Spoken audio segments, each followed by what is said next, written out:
Rupanya diri bapak ibu itu sempurnanya memandang dirinya Allah itu. Nah, itu yang dikatakan wallahu nafsiyun wa ana nafsahu wujudahu. Allah diriku, diriku ini wujudnya Allah. Jadi tak ada terpandang lagi wujud siapa-siapa, melainkan yang terpandang itu hanya wujud diri Allah itu sendiri.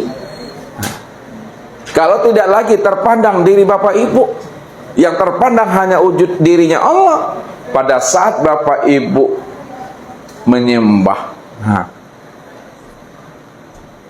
pertanyaannya, karena di bapak ibu tak ada, yang adanya wujud diri Allah, pada saat bapak ibu menyembah, pertanyaannya, siapa yang menyembah dan siapa pula yang disembah? Nah, pertanyaannya satu, siapa yang menyembah? Yang kedua, siapa pula yang disembah? Karena diri bapak ibu tak ada lagi, ya. Karena diri kita tidak ada, yang ada hanya diri Allah semata-mata. Siapa yang menyembah dan siapa pula yang disembah? Yang menyembah itu adalah sifat. Siapa nama sifat tuh? Muhammad. Muhammad. Pada diri insan rupa apa tuh? Pada diri insan rupa rupa tubuh dia. Jadi yang menyembah itu sifat, ya. Namanya Muhammad, pada diri insan itu disebut namanya dengan tubuh. Sedangkan siapa pula yang disembah? Yang disembah itu adalah zat. Siapa nama zat? Adalah Allah. Pada diri insan rupa apa? Ruh. Karena tidak ada diri bapak ibu di sana, yang ada hanya diri Allah, maka sebenarnya dalam penyebutannya mengungkapkan bahasa kias, perumpamaan, yang menyembah itulah yang disembah. Yang menyembah itulah yang disembah. Yang disembah itulah sebenarnya yang menyembah. Bahwa yang menyembah dengan yang disembah itu satu juga orangnya bapak ibu. La sholata illallah, ya, la yazkurullah illallah. Tidak ada yang sholat melainkan yang sholat itu hanya Allah. Tidak ada yang mengingat dan yang diingat melainkan yang mengingat dengan diingat itu hanya Allah. Wa'buduni hadza sirati mustaqim. Akulah yang menyembah dan memuji akan diriku sendiri. Tak ada siapa-siapa di situ. Kalau Allah cuma yang ada, yang menyembah itulah yang disembah itulah sebenarnya menyembah, hanya diri Allah semata-mata. Untuk apa Allah melakukan penyembahan pada diri sendiri? Sebenarnya bapak ibu, kalau kita sudah sempurna pemahaman kita kepada satu wujud, yaitu Allah, la sautun wala harfun. Tidak ada lagi suara, tidak ada lagi kata, tidak ada lagi ucapan dan pertanyaan siapa yang menyembah, siapa yang disembah. Hilang kalimat itu, hilang bahasa itu. Kalau dizahirkan juga sempurna kalimatnya itu, Allah itu ingin menyaksikan akan kesempurnaan dirinya sendiri. Dirinya lah yang besar, dirinya lah yang terpuji, dirinya lah yang maha indah. Ketika Allah menyaksikan akan kebesaran dirinya sendiri, kesempurnaan dirinya sendiri, pujian diri sendiri, tujuannya bahwa tidak ada lagi yang wujud, yang besar, yang terpuji dan yang maha indah melainkan aku, kata Allah. Akulah sebenarnya yang menikmati akan fiil diriku sendiri dengan kelakuan aku sendiri, kata Allah. Jadi Allah itu sebenarnya yang menikmati, yang menjalani akan perbuatan diri sendiri. Tak ada perbuatan siapa-siapa. Kalau Bapak Ibu sudah paham hanya diri Allah sebenar-benarnya yang menjalani, yang menikmati akan diri sendiri, maka tidak ada kata dan bahasa di situ lagi. Tak ada sebutan itu Bapak Ibu.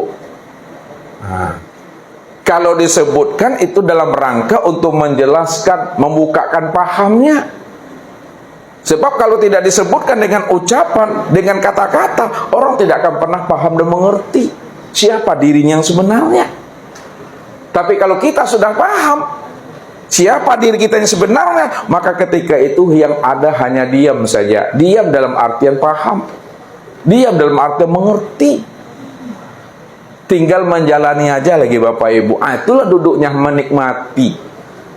Jadi semua aktivitas yang diperbuat setelah kita mengenal dan memahami akan sejatinya diri, tiada lain adalah Allah itu sendiri. Disitulah kita menikmati saja dalam menjalani hidup ini. Ya. Tetap kita bersyariat, itu bahasanya. Tetap juga keluar bahasanya. Tapi yang bersyariat itu bukan diri Bapak Ibu. Tetap bertorikat, tapi yang bertorikat itu bukan diri Bapak Ibu. Tetap berhakikat dan bermakrifat, namun yang berhakikat dan bermakrifat itu bukan diri Bapak Ibu, hanya diri Allah semata-mata.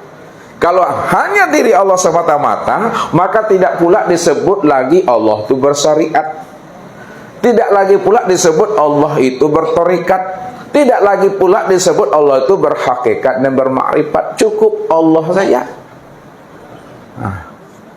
Kalau dah paham kita cukup Allah saja, maka cukup Allah itu pun tak boleh diucapkan. Mengerti aja lah tuh. Aniang sela, antok sela. Itu maksudnya. Aniang dan antok bukan awak nak mengecek Bapak Ibu. Tetap awak mengecek, tapi awak sadar yang mengecek itu tiada lain adalah yang mengecek itu. Tetap awak berkata, berbicara, namun yang berkata dan berbicara itu tiada lain si kalam itu. Si kalam itu aku. Akulah sebenarnya yang berkalam itu, kata Allah. Tidak ada siapa-siapa. Itu memahaminya ke dalam diri.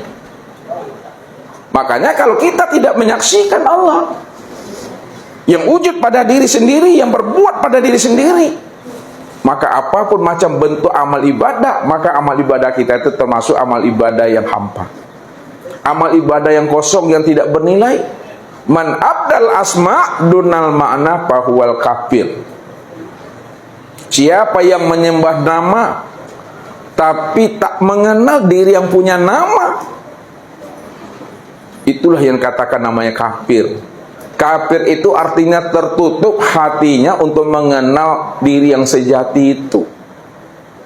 Tak memahami siapa yang hak itu. Tak paham dan tidak mengerti dia. Siapa diri yang sebenar diri itu sebenarnya. Nah, sesungguhnya diri yang sebenar diri yang sejati, diri yang hak, diri yang hakiki itu tiada lain adalah diri sendiri. Diri sendiri inilah sebenarnya wujud daripada diri yang sejati. Itulah yang bernama Allah itu Bapak Ibu. Nah, ketika itulah Bapak Ibu telah dikatakan namanya bersyahadat tuh. Nah, ketika itu Bapak Ibu namanya telah menyaksikan Allah nyata pada Muhammad, pada diri sendiri yang disebut insan. Setelah paham kita menyaksikan Allah nyata pada Muhammad, pada diri insan, disitulah muncul namanya suatu kalimat syahadat diri. Cukup di dalam duduknya. Syahadat diri itu betul-betul menyatakan pada diri tidak ada yang wujud pada kulit, daging, urat, tulang, limpa, hati, jantung, rabu, empedu, buah punggung, ruh dan sir, melainkan hanya Allah.